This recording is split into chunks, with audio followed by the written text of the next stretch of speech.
दोस्तों, बांग्लादेश में अभी अराजकता फैली हुई है। वहाँ पे अराजकता फैली हुई है। वहाँ के जो पंतप्रधान थे शेख हसीना, वो वहाँ से भाग चुकी है। वहाँ पे लोकतंत्र खत्म हो चुका है। ऐसा क्यों हुआ? इसके पीछे सिर्फ आरक्षण ही मतलब था क्या? आरक्षण का ही वो वहाँ पे जो मुद्दा चलाया गया था वही कारण है क्या? उसके पीछे क्या राजनीति है, क्या रणनीति है, क्या षड्यंत्र है, ये समझने की हम लोग कोशिश करेंगे।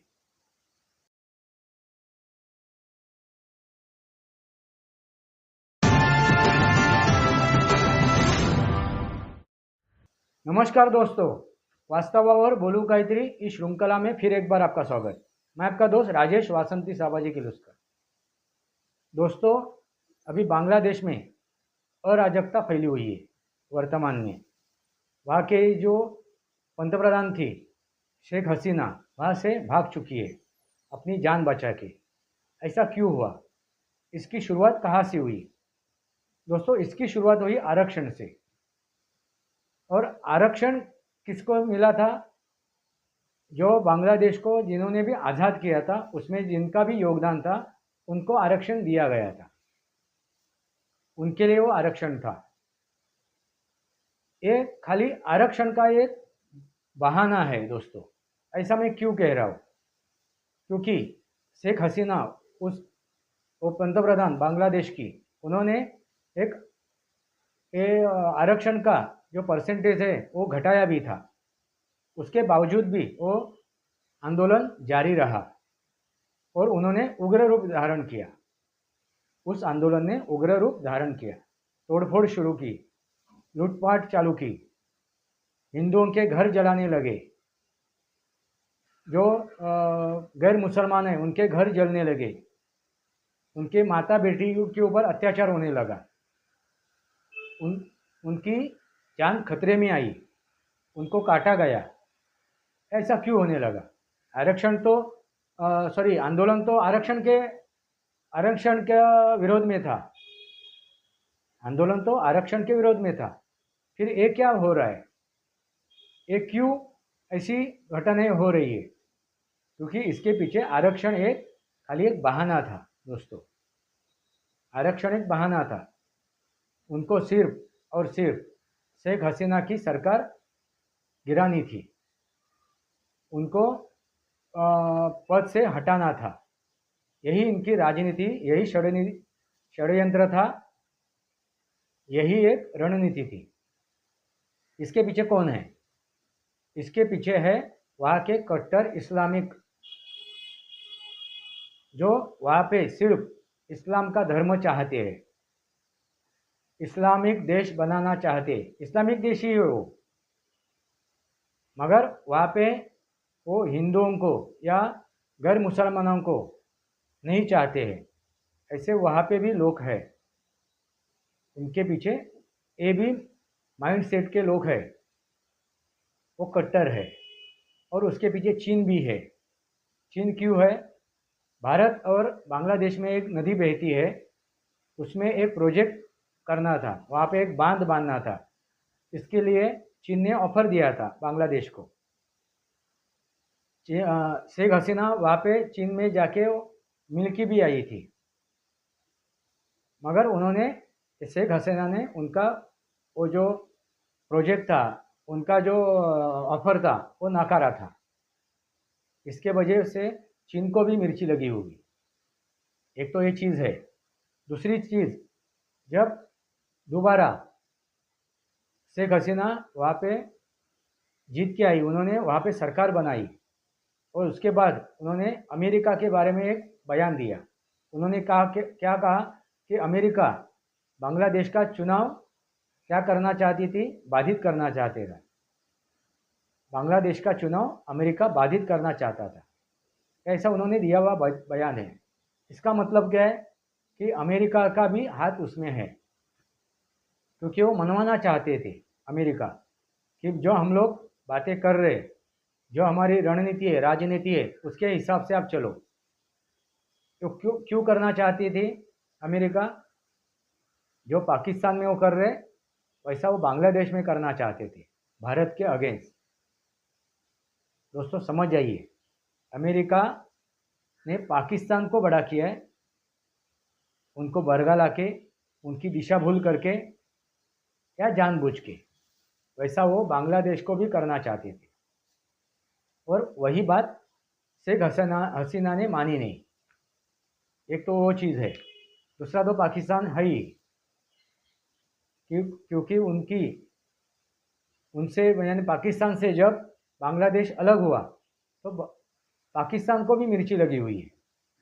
और भारत के विरोध में तो पाकिस्तान जन्म से ही है। जब वो पाकिस्तान पैदा बन गया, पाकिस्तान ये देश का निर्मित हुई, तब से भारत के विरोध में ही है वो। और वही बनाने के लिए, पाकिस्तान को अलग करने के लिए ये साजिश पश्चिमी देशों ने भी की, अंग्रेज़ों ने भी की। ये साजिश अंग्रेज़ों की थी। इसका मतलब क्या है, अंग्रेज़ भी यानी पश्चिमी देश भी भारत के विरोध में हैं। आपने काफ़ी बार आपने सुना होगा, कनाडा की बात आपने सुनी होगी, जर्मनी की बात आपने सुनी होगी। दोस्तों ये सब जो है विदेशी विरोधक, वो तो पहले से ही है भारत के विरोध में। इसलिए उन्होंने शेख हसीना की सरकार गिराने की कोशिश की होगी, ऐसा मुझे लगता है। ये बहाना है, सिर्फ आरक्षण ही बहाना है। और वही पेतरा, वही बहाना अपने देश में भी चलाने की कोशिश की जा रही है।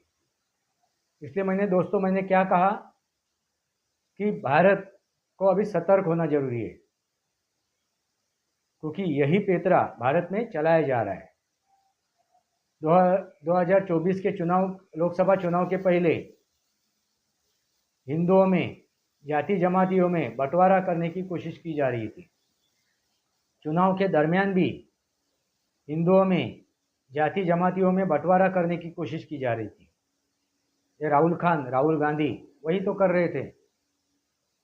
और मुसलमान खतरे में है, मुसलमान खतरे में है, ऐसे जात के वो विदेशों में बयान भी दे रहे थे।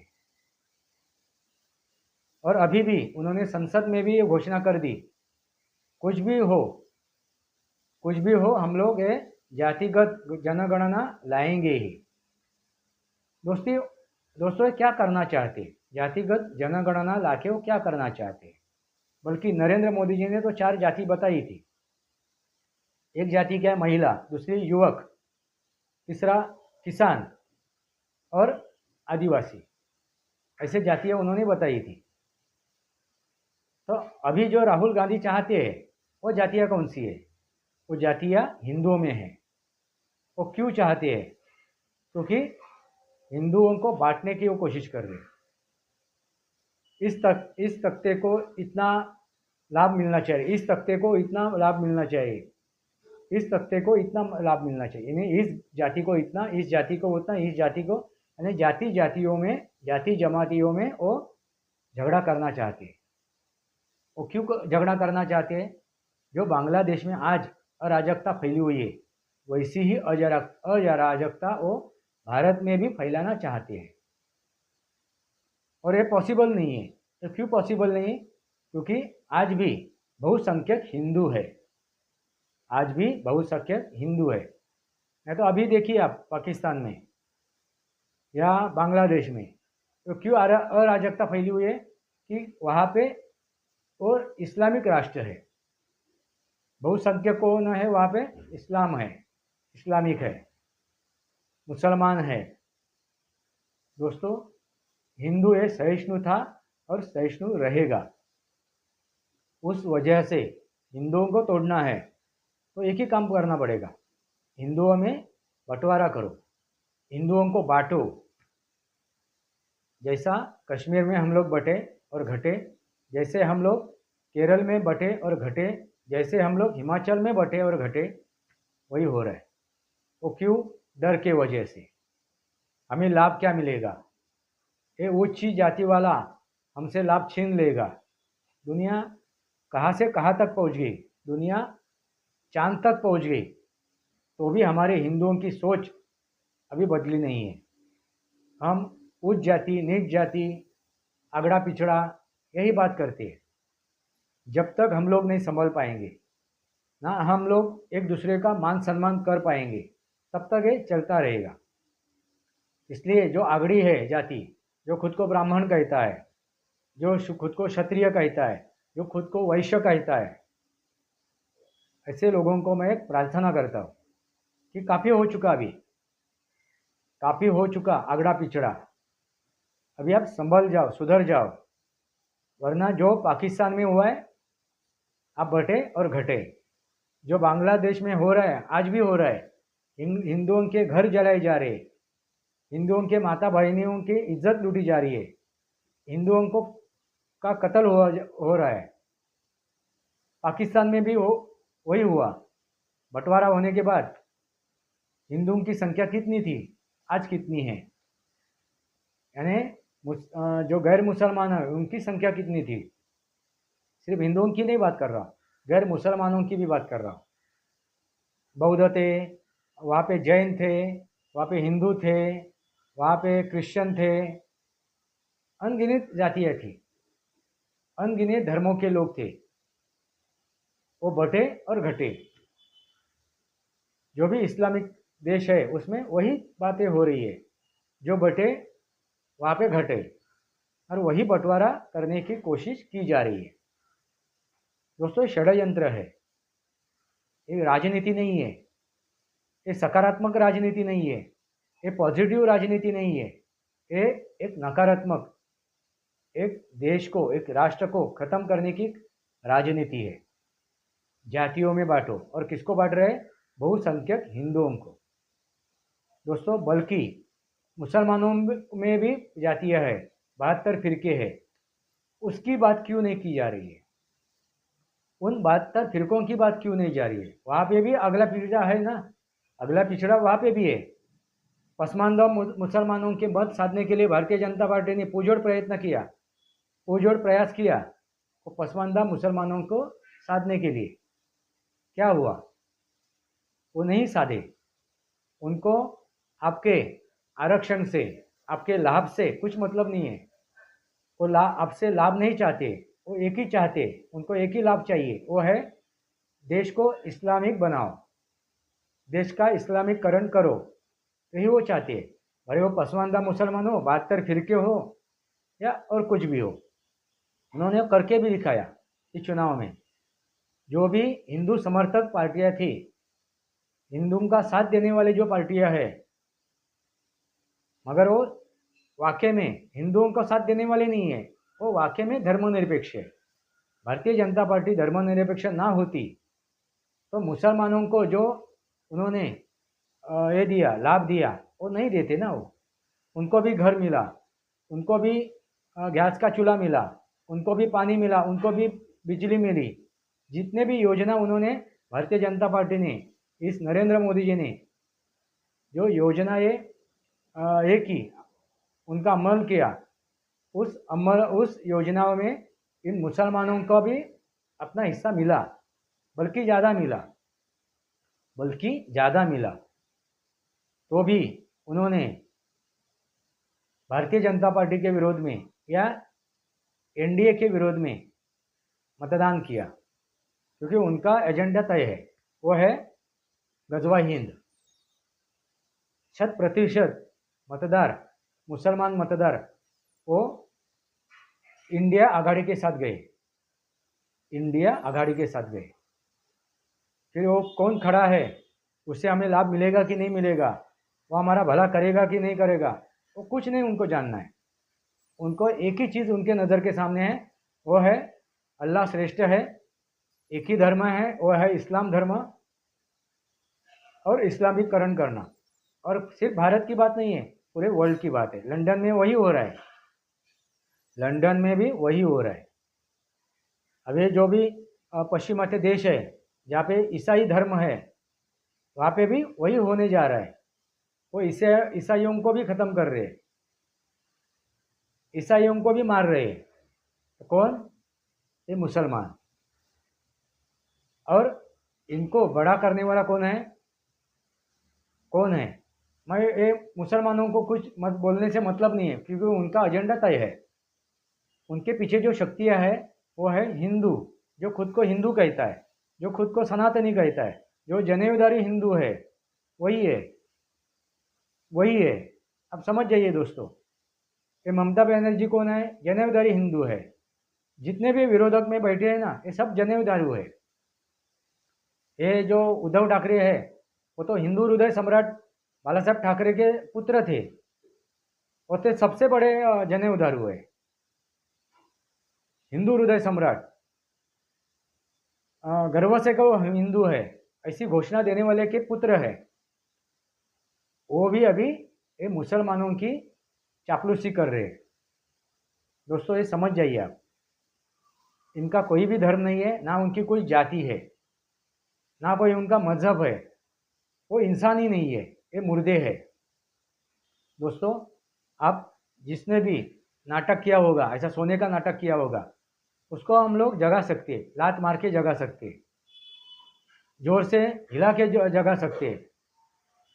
मगर जो मुर्दे हैं, जो मुर्दे हैं, जो प्रेत बन चुके हैं, चलते फिरते प्रेत बन चुके हैं, ऐसों को आप जिंदा नहीं कर सकते, ना जगा सकते हो। उनका उनकी आखिरी जगह क्या है? स्मशान भूमि है, शमशान घाट है। उनकी अर्थी उठानी है और शमशान में जाके उनको जलाना है, इतना ही है। क्योंकि सुधरेंगे नहीं, क्योंकि उनका एजेंडा तय है। किसका? ये जो जनेऊधारू हिंदू है ना, ये जो बात कर रहे हैं, हम लोग जनेऊधारू है, हम ही सनातनी हैं और सनातन के विरोध में खड़े हैं, ऐसे जयचंदों को अभी समझना जरूरी है। उनके मनसूबे समझना जरूरी है। उनके मन में क्या है, उनके दिल में क्या है? खुद का परिवार, खुद के लिए और खुद के परिवार के लिए। वो कभी भी भाग सकते हैं, इस देश से कभी भी भाग सकते हैं। वक्त आएगा तो भागेंगे और अन्य देशों में जाके अपना आसरा ढूंढेंगे, सहारा ढूंढेंगे। उनसे इस देश से कोई भी लेना देना नहीं, कोई भी मतलब नहीं है। दोस्तों 240 तक भारतीय जनता पार्टी को रोका गया। वो किस चीज़ के ऊपर रोका गया? झूठ बोल के, दिन रात झूठ बोल के। संविधान खतरे में है, लोकतंत्र खतरे में है, आरक्षण खतरे में है, वो खतरे में है, वो खतरे में है, ये जाति खतरे में है, वो जाति खतरे में है, और वो जाति सिर्फ हिंदुओं की। मगर ये पसमानदा मुसलमानों को डर नहीं लगा। उनको नहीं लगा कि कल उठ के इतना करने के बावजूद भी भारतीय जनता पार्टी ही सत्ता में आ जाएगी, नरेंद्र मोदी जी ही भी सत्ता में आ जाएंगे, तो हमारा क्या होगा? उनको डर नहीं लगा, क्योंकि उनको मालूम है, क्योंकि ये देश सेक्युलर है, क्योंकि हिंदू सेक्युलर है। जब तक हिंदू विरोध में नहीं खड़ा हो जाता है, तब तक उनको डर नहीं है, ना किसी सरकार से, ना किसी पंतप्रधान से। क्योंकि उनको डर क्यों नहीं है? क्योंकि हमारा हिंदू सेक्युलर है, धर्मनिरपेक्ष है, वो सोया हुआ है, वो मरा हुआ है। इसलिए मुसलमानों को डर नहीं है। इसलिए उन्होंने भारतीय जनता पार्टी के विरोध में मतदान किया। उनको डर था कि नरेंद्र मोदी जी आएंगे, उनको मालूम भी था, कितना भी करो, कितनी भी कोशिश करो, नरेंद्र मोदी जी आएंगे ही। तो भी उन्होंने कोशिश की नरेंद्र मोदी जी को हराने के लिए। पूरा लाभ उठा के, पूरे घर पाके, वो गैस का चूल्हा पाके, वो बिजली पाके, पानी पाके, हर एक योजना का लाभ उठा के उन्होंने कोशिश की, डरे नहीं। क्यों डरे नहीं? क्योंकि हिंदू सोया हुआ है, और ऐसे सोए हुए हिंदू ने उनका साथ दिया। उनको लगा था कि नरेंद्र मोदी जी आएंगे और संविधान खतरे में आ जाएगा, लोकतंत्र खतरे में आ जाएगा, तो हम लोग जो लाभ पा रहे हैं, हम लोग जो फुकट में खा रहे हैं, वो बंद हो जाएगा, हमारा लाभ बंद हो जाएगा। ऐसे हिंदू डर के मारे, उनको भी देश से कुछ भी मतलब नहीं है, उनको अपने लाभ से मतलब है। भले कल उठ के पाकिस्तान में हो चुका है ना, पाकिस्तान से हिंदू खत्म हो गया है, अभी लाभार्थी कहाँ पे आएगा, वो कहाँ पे जाएगी, वो वहाँ के हिंदू लाभ लेने के लिए कहाँ पे आरक्षण लेने के लिए जाएंगे? यही मेरा सवाल है उन हिंदुओं को जो अभी महाराष्ट्र में मराठा आरक्षण के लिए चिल्ला रहे हैं और गाँवों में अभी बढ़ चुके हैं। ओबीसी, मराठा, चंबार, लोहार अभी बढ़ चुके हैं। और ये बंटवारा किसने किया? ये राहुल गांधी ने नहीं किया, ये उद्धव ठाकरे ने नहीं किया। ये जो सोए हुए हिंदू है, जो लाभार्थी है, जो मरे हुए हिंदू है, वो जो लाभार्थी है, जो मतलबी है, जो स्वार्थी है, उन्होंने किया हुआ है। हमारी सद्विवेक बुद्धि कहाँ पे गई हुई है? मरी हुई है क्या? हमारी सद्विवेक बुद्धि कहाँ पे गई है? दोस्तों, जब तक हमारी सद्विवेक बुद्धि जागरूक नहीं होती है तब तक हम लोग ऐसे ही बटेंगे और घटेंगे। जो कश्मीर में हुआ, जो केरल में हुआ, जो हिमाचल में हुआ, बटे और घटे। और आखिर में आहिस्ता आहिस्ता हिंदू ऐसा ही बढ़ता जाएगा और घटता जाएगा और इस भारतवर्ष से भी खत्म हो जाएगा, 100% खत्म हो जाएगा हिंदू। मैं सनातन की बात नहीं कर रहा हूँ, मैं ना सनातनी की बात कर रहा हूँ। सनातनी बचेगा, सनातन बचेगा, क्योंकि सनातन ये धर्म है, वो ऐसा ही कहीं तथाकथित धर्म नहीं है। मैं हिंदू धर्म को भी तथाकथित धर्म कहता हूँ, क्योंकि सनातन ये धर्म ही एक अलग है। वो विज्ञान के ऊपर आधारित है, वो सृष्टि के ऊपर आधारित है, वो विज्ञान के सृष्टि के ऊपर आधारित है। जब सृष्टि खत्म हो जाएगी, जब ये विज्ञान खत्म हो जाएगा, तभी ये सनातन खत्म हो जाएगा। सनातन को किसी का भी मायका लाल खत्म नहीं कर सकता है। किसका भी बाप ऊपर से नीचे उतरेगा, कितने भी तथाकथित धर्म हैं, ऐसे धर्मों के बाप नीचे उतरेंगे। वो मोहम्मद नीचे उतरेगा या कोई भी हो, वो नीचे उतरेगा, यीशु क्रिस्त नीचे उतरेगा, तो भी उसको खत्म नहीं कर पाएगा इस सनातन को। वाकई में हिंदू खत्म हो जाएगा, क्योंकि हो चुका है, कश्मीर से हो चुका है, केरल में अभी महाराष्ट्र में 40% बढ़ चुके हैं, पश्चिम बंगाल में भी 40% हो चुकी है। अभी वो 60%, 50% होने के बाद फिर देखो आप कहाँ पे भागोगे, कहाँ पे मुंह छुपाओगे। फिर जो ये आते हैं ना झूठ फैलाने के लिए फेसबुक के ऊपर, यूट्यूब के ऊपर, जो चंद कटवे, हिंदू कटवे, जिन्होंने हिंदुओं ने जो अपना सुनता करके लिया हुआ है, ऐसे हिंदू जो विरोध में आ जाके खड़ा हो जाते सनातन के विरोध में, उनकी मैं बात कर रहा हूँ। जो बांग्लादेश में हुआ वही हिंदुस्तान में करने की कोशिश की जा रही है, आरक्षण का नाम लेके। ये आंदोलन जीवी जो रास्ते पे उतर आते हैं ना, किसान आंदोलन, सीए आंदोलन, यूनिफॉर्म कोड के अगेंस्ट आंदोलन, ये मराठा आरक्षण, ये गुजरात में जो हुए आंदोलन, जो आंदोलन हो रहे हैं उसके पीछे एक ही है राजनीति, रणनीति कि हिंदुओं में बंटवारा करो, हिंदुओं में बंटवारा करो, हिंदू भारत को बांटो, अराजकता फैलाओ। अभी कौन रोक सकता है? कोई सरकार नहीं रोक सकती है दोस्तों। सरकार क्यों नहीं रोक सकती है? क्योंकि राजा सोया हुआ है। ये राजा ही रोक सकता है, उस सरकार को आदेश दे सकता है। वो राजा कौन है? तो मतदार राजा। जब हिंदू संगठित हो जाएगा, इस देश का हिंदू सनातनी संगठित हो जाएगा, तो अपने आप ये पेतरे सब बंद हो जाएंगे। जो खालिस्तानी कर रहे, जो अतेरेकी, मुसलमान अतेरेकी, इस्लामिक अतेरेकी, ईसाई अतेरेकी, जो ये नक्सलवादी कर रहे, इनके सब पेतरे बंद हो जाएंगे। जब हिंदू लामबंद हो जाएगा, तब हिंदू 100% इकट्ठा हो जाएगा, तब दोस्तों जो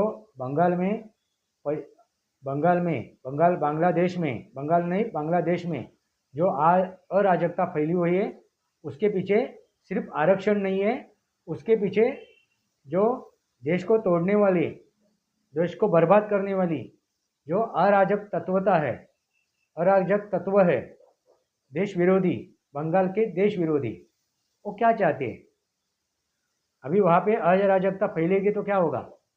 जो उन्होंने तरक्की की है ना उस बांग्लादेश में, उसको ब्रेक लगेगा, उस तरीके के ब्रेक लगेगा। जो भी ये शेख हसीना ने वहाँ पे तरक्की लाई है, अपने देश को खुशहाल किया है, उसको ब्रेक लगेगा और दाने दाने के लिए मोहताज हो जाएगा, जैसा पाकिस्तान हुआ है। पाकिस्तान की जनता जैसी अभी दाने दाने के लिए मोहताज हुई है, वैसे ही उस बांग्लादेश की जनता भी दाने दाने के लिए मोहताज हो जाएगी और कटोरा लेके घूमेगी। वो जो अराजक तत्व है ना, उनको ना बांग्लादेश से मतलब है, ना पाकिस्तान से मतलब है। इनको सिर्फ अपना हित देखना है, अपना हित साधना है, अपने परिवार का हित साधना है, अपना स्वहित देखना है, फिर वो किसी भी देश का हो। और वैसे ही अपने देश में ये ऐसे असामाजिक तत्व कार्यरत है जो अपने देश के नागरिकों में बंटवारा चाहते हैं, देश के नागरिकों को बांटना चाहते, डराना चाहते और डरा के राज्य करना चाहते, अपना मतलब साधना चाहते। वही तो काम किया ना 70 साल में कांग्रेस ने। डराओ, डराओ, जातियों में डराओ, धर्मों में डराओ, दो धर्मों में झगड़ा करो। ये ऐसे अराजक तत्व। अभी दाऊद कौन था? दाऊद कौन था? एक स्मगलर था। वो अपना राज चाहता था ना, उसे इस्लाम से कुछ मतलब है। दोस्तों, ये इस्लाम इस्लाम करके जो दौड़ रहे हैं ना मुल्ला मौलवी या ऐसे असामाजिक तत्व, ये जो दौड़ रहे हैं ना इस्लाम इस्लाम करके, इस्लाम की बात करते हैं, उनको इस्लाम से भी कुछ लेना देना नहीं है, ना उस समाज से लेना देना है। उनको सिर्फ अपना हित साधना है। फिर राहुल गांधी कल उठ के इटली भाग जाएगा, उसकी माता भी भाग जाएगी, उसकी बहन भी भाग जाएगी, पूरा परिवार भाग जाएगा, विदेशों में जाके बैठ जाएगा। जैसे पाकिस्तान से अपना मतलब साध के वहाँ के नेता भागते हैं, विदेशों में जाके अपना घर बसाते हैं, वैसे ही भी बांग्लादेश से भी वो भागेंगे। मगर शेख हसीना वो अपने मतलब के लिए भागी नहीं थी, अपना संरक्षण करने के लिए, अपनी जान बचाने के लिए वो भागी है वहाँ से, वरना वो मारी जाती। क्योंकि फादर ऑफ नेशन, उस देश का, बांग्लादेश का फादर ऑफ नेशन कौन थे? ये शेख हसीना के पिता, उनका नाम है शेख मुजुद्दीन ना मुजीबुर शेख मुजीबुर रहमान, शेख मुजीबुर रहमान। शेख हसीना के जो पिता है उनका नाम है शेख मुजीबुर रहमान। वो थे इस बांग्लादेश के फादर ऑफ नेशन। उनकी भी हत्या की गई, उनके पत्नी की यानी शेख हसीना के माँ की, उनके बच्चों की, बेटों की यानी शेख हसीना के भाइयों की भी हत्या की गई। मगर शेख हसीना बची क्योंकि वो विदेश में थी, इसलिए वो बची। फादर ऑफ नेशन की हत्या की गई।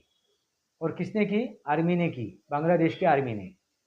और आर्मी का प्रमुख कौन था? याया खान, सॉरी, याया खान वो पाकिस्तान का ये था, अभी नाम उनका मैं भूल गया, बांग्लादेश के आर्मी का प्रमुख का। याया खान ये पाकिस्तान का आर्मी का प्रमुख था। दोस्तों, ऐसे ही अराजक तत्व हर एक देश में है, जो देश को तोड़ना चाहते, देश को अराजक मार्ग पे चलाना चाहते और अपना हित साधना चाहते, क्योंकि उसमें विदेशी भी ताकतें होती है और अंदरूनी भी ताकतें होती है। बांग्लादेश के फादर ऑफ नेशन को उनकी हत्या की जाती है, और वो भी आर्मी के द्वारा। ऐसे देश में किसका संरक्षण हो सकता है, किसका भला हो सकता है? अभी आप ही जवाब दीजिए, आपको क्या लगता है? आपको क्या लगता है? बांग्लादेश में जो हो रहा है इसके पीछे सिर्फ और सिर्फ आरक्षण है क्या? आरक्षण एक नाम के लिए था, मतलब के लिए था। आरक्षण की बात होती तो शेख हसीना को वहाँ से भागना नहीं पड़ता, क्योंकि उन्होंने जो परसेंटेज थे आरक्षण के वो कम किए थे। उसके बावजूद भी उनको वहाँ से भागना पड़ा अपनी अपनी जान बचाने के लिए। तो जैसा भी वैसा ही जो पितरा यहाँ पे चलाया जा रहा है, संविधान बचाओ, लोकतंत्र बचाओ, जातिगत जनगणना करवाओ। दोस्तों, ये जो जातिगत जनगणना मांग रहे हैं ना, ये अखिलेश यादव मांग रहे हैं, ये राहुल गांधी मांग रहे हैं, वो इंडिया आघाड़ी के जो गठबंधन के नेतागण मांग रहे हैं। मैं उनको एक सवाल करता हूँ, जहाँ जहाँ पे उनकी जो सरकारें हैं, राहुल गांधी की यानी कांग्रेस की सरकार कर्नाटक में भी है, हिमाचल में भी है, अन्य कई राज्यों में भी है, वहाँ पे वो करवा सकते हैं ना। वो जो मांग कर रहे जनगणना लाके जो उनको करना है वो कर सकते हैं, फिर वहाँ पे वो क्यों नहीं कर रहे? केरल में तो जनगणना हो चुकी है, उसके बावजूद भी वहाँ पे वो जो करना चाहते हैं वो क्यों नहीं कर रहे? पश्चिम बंगाल में भी कर सकती है, क्योंकि इंडिया आघाड़ी के एक सदस्य है वो, ममता बनर्जी, तृणमूल कांग्रेस, वो भी वहाँ पे कर सकते हैं, फिर वहाँ पे क्यों नहीं कर रहे? इसका मतलब अब क्या है? इसके मतलब इसके पीछे क्या राज है? मैं सवाल पूछ रहा हूँ इन नेताओं को जो जनगणना चाहते हैं। उनको कुछ मतलब नहीं है, ना हिंदुओं से मतलब है, ना मुसलमानों से मतलब है, ना अन्य तथाकथित किसी धर्म के लोगों से उनको मतलब है। उनका मतलब एक ही है, खुद का एजेंडा चलाओ, राज्य सरकार खुद की लाओ, और जितना भी लूट सकते हैं इस देश को उतना लूटो, उतना लूटो। दोस्तों, ये जो उद्धव ठाकरे महाराष्ट्र के, उनके तो पिता हिंदू हृदय सम्राट थे, हिंदू हृदय सम्राट। अभी उन्होंने चुप्पी साधी बैठी हुई है। बांग्लादेश के ऊपर भी चुप्पी साधी है। जो अपने देश में जो घटनाएं घटित हो रही है हिंदुओं के अगेंस्ट, उनके बारे में भी उन्होंने चुप्पी साधी हुई है। तो उनका एक ही एजेंडा है, वो है खुद का परिवार और खुद का स्वार्थ, खुद का मतलब। उनको ना किसी समाज से, देश से, राष्ट्र से कुछ भी मतलब नहीं।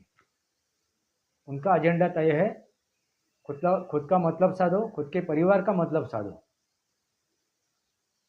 दोस्तों, आपको क्या लगता है? ये जो भारत में मांग की जा रही है, आरक्षण की मांग की जा रही है, जो मराठा आरक्षण की मांग की जा रही है, जो ये जाति विषयक जनगणना चाहते हैं, उसके पीछे क्या राजनीति है, क्या रणनीति है? आपको क्या लगता है? अभी एक ही है, इसके पीछे ना वो राहुल गांधी, ना ये मुसलमान, ना ये ईसाई हमारे हिंदुओं के दुश्मन हैं। दुश्मन कौन है? तो हम खुद है, हम हिंदू है, क्योंकि हम लोगों ने हमारी सद विवेक बुद्धि गिरवी रखी हुई है। हम लोग जो चंद मतलब के लिए, चंद लाभों के लिए हम लोग किसी भी हद तक जा सकते हैं, किसी भी हद तक जा सकते हैं। मगर मुसलमानों ने इतना लाभ लेने के बावजूद भी उन्होंने अपने धर्म पे वो टिके रहे, अपने एजेंडा पे वो टिके रहे। उनका एजेंडा एक ही है, इस्लामिकरण करना इस देश में, इस्लामिक राष्ट्र बनाना। उसके ऊपर वो टिके रहे, इतना लाभ उठाने के बावजूद भी। वे कौन किसका दुश्मन है? मुसलमान है, ईसाई है, और कौन है? आप ही जानो। दोस्तों, जब मुसलमान काटेंगे ना, तो ये नहीं देखेंगे वो बौद्ध है, वो राजपूत है, वो अगड़े पिछड़ी जाति का है, वो ST SC है, वो OBC है, वो मराठा है, वो ढिमका है, वो अमुक है, वो तमुक है, वो नहीं देखेंगे। वो सीधा काटते जाएंगे। क्या देखे काटेंगे? वो हिंदू है, वो पंजाबी हो, ये सिख है, नहीं, वो सिख भी उनके सामने, नज़र के सामने वो हिंदू ही है। सिख धर्म भी उनके नज़र के सामने हिंदू ही है। और काटेंगे तो सिखों को भी काटेंगे, वो काटेंगे तो ईसाइयों को भी काटेंगे, क्योंकि वो गैर मुसलमान है। तो अभी आपको तय करना है, आपको तय करना है कि इस्लामिक राष्ट्र बनाना है या सनातन को बचाना है, हिंदुओं को बचाना है। मैंने कहा, इसके पहले भी कहा, सनातन खत्म नहीं हो सकेगा, मगर वाकई में हिंदू खत्म हो जाएगा इस देश से भी, भारत से भी। ऐसा ही हम लोग चलते रहेंगे तो, ऐसे ही हम लोग सोचते रहेंगे तो। अभी आपको तय करना है, आपको क्या करना है। चंद मतलब के लिए आपको अपना धर्म बेचना है या नहीं बेचना है, आपको तय करना है। बांग्लादेश में जो अराजकता फैली है, वैसी अराजकता आप अपने देश में लाना चाहते हो, ऐसे मुर्दों को के पीछे आप खड़े रहो। ये हिंदू ही है, ममता बनर्जी हिंदू है, ये अरविंद केजरीवाल हिंदू है, ये उद्धव ठाकरे हिंदू है, ये राहुल गांधी खुद को हिंदू कहता है, मगर वो उसका दादाजी है वो खान था, तो उसकी बात छोड़ो, उसकी माँ की बात छोड़ो, मगर बाकी तो हिंदू है। ये अखिलेश यादव हिंदू है, मगर वो नाम के लिए हिंदू है। ये मुर्दे है, वो जिंदा नहीं है, वो चलते फिरते प्रेत है। उनकी जगह एक ही है, वो है स्मशान भूमि। उनकी जगह एक ही है, वो स्मशान भूमि। क्योंकि आप जो सोया हुआ है ना, उसको उठा सकते हो। जो नाटक कर रहा है सोने का, उसको भी आप लात मार के उठा सकते हो, मगर मरे हुए को आप उठा नहीं सकते हो। जो मुर्दे हैं उनको उठा नहीं सकते हो। ऐसे ही मुर्दे हैं हिंदुओं में, ऐसे चंद मुर्दे हैं, जयचंद है, उनको आप उठा नहीं सकते हो, उनको आप जगा नहीं सकते हो। उनकी आखिरी उनका आखिर कहाँ पे है, उनका आखिरी जगह कहाँ पे उनकी, वो है स्मशान भूमि। तो उनको जाके जलाना नहीं आपको, मगर उनके विरोध में आप खड़े हो जाएंगे तो अपने आप वो मुर्दे से भी उन मुर्दे में भी जान आ जाएगी। ऐसे मुर्दों में भी जान आ जाएगी। आप उनके विरोध में खड़ा हो जाओगे तो ऐसे मुर्दों में भी जान आ जाएगी। फिर वो आपके साथ चले आएंगे, फिर आपकी वो हिमायत करेंगे, फिर आपका वो जय घोष करेंगे, आपको कंधे पे बिठाएंगे, आपको सर पे बिठाएंगे। जब उनको लगे कि अभी हमारा समय खत्म हो गया, हमारे जो पितरे थे खत्म हो गए, हम जो तुष्टीकरण कर रहे थे मुसलमानों की, वो अभी काम नहीं करेगी। क्योंकि वही तो दिखाया है ना हिंदुओं ने। इतना होने के बावजूद भी भारतीय जनता पार्टी 240 तक आके पहुंची, क्योंकि जो हिंदू सदविवेक बुद्धि, जिन हिंदुओं के बुद्धि में सदविवेक बुद्धि है, ऐसे हिंदुओं ने भारतीय जनता पार्टी को, नरेंद्र मोदी जी को पुनः एक बार पंतप्रधान पद पे बिठाया है। और ये जान चुके हैं, अभी ये मुसलमान भी जान चुके हैं, ये जो मुर्दे भी जान चुके हैं। इसलिए अब ये पेतरा चलाना चाह रहे, झूठ फैलाने की कोशिश कर रहे। खिचड़ी संसद में उन्होंने बोला कि ये जो बजट जिन्होंने भी बनाया है, ये जो अर्थ संकल्प का बजट जिन्होंने भी बनाया है, जो भी अधिकारी तब थे, उसमें ST SC नहीं था, दलित नहीं था, वहाँ पिछड़ा नहीं था, अति पिछड़ा नहीं था, और बाकियों ने वो हलवा बांट के खाया। मगर उनको किसी ने सवाल नहीं पूछा कि आपके दादी के समय में भी हलवा बांटा था, आपके पिताजी के समय में भी हलवा बांटा था, तब आप लोगों ने कितने दलितों को, कितने ST SC को, कितने पिछड़ों को, कितने अति पिछड़ों को वो हलवा बांटा था। दोस्तों, ये भ्रमित करने की कोशिश की जा रही है। उन्होंने अपने आर्मी को भी छोड़ा नहीं, आर्मी पे भी उन्होंने जाति लाई, बल्कि आर्मी में अपने बलबूते पे, अपने कुवत से वहाँ पे जगह ली जाती है, जगह पाते हैं लोग अपने कुवत से। मगर उन्होंने भी आर्मी में भी जातियाँ लाई, जाति की बात की। इसके पीछे क्या है? एक घटिया षड्यंत्र है, एक घटिया राजनीति है। ये आप जानो अभी। दोस्तों, आपको समझ में आया होगा मुझे क्या कहना है। बांग्लादेश में जो घट रहा है उसके पीछे क्या रणनीति थी, क्या राजनीति थी? आरक्षण नहीं था, आरक्षण एक मतलब था। वही महाराष्ट्र में हो रहा है, और महाराष्ट्र में अभी गाँव-गाँव में हिंदुओं के अनेक जातियों में बंटवारा हो चुका है। दिल टूट चुके, एक दूसरे के विरोध में जाके वो खड़ा हो चुके। अभी वही अपने को करना है, आपको करना है, या इकट्ठा होके, लामबंद होके, एक सुर में हिंदू एक साथ आके ऐसे चंद गद्दारों को सबक सिखाना है। मैं आगड़ी जातियों के लोगों को कह रहा हूँ और पिछड़ी जातियों के लोगों को भी कह रहा हूँ, अभी सुधर जाओ और एक दूसरे को गले लगाओ। जितना हो चुका है काफ़ी होगा, अभी आपकी मर्जी। वास्तव और बोलू गायत्री, इस श्रृंखला को सब्सक्राइब कीजिए, बेल आइकन दबाइए। मेरे विचार सही लगे तो लाइक कीजिए, आपके विचार कमेंट बॉक्स में लिखिए। आज के लिए इतना ही। भारत माता की जय, वंदे मातरम। जय भारत, जय महाराष्ट्र।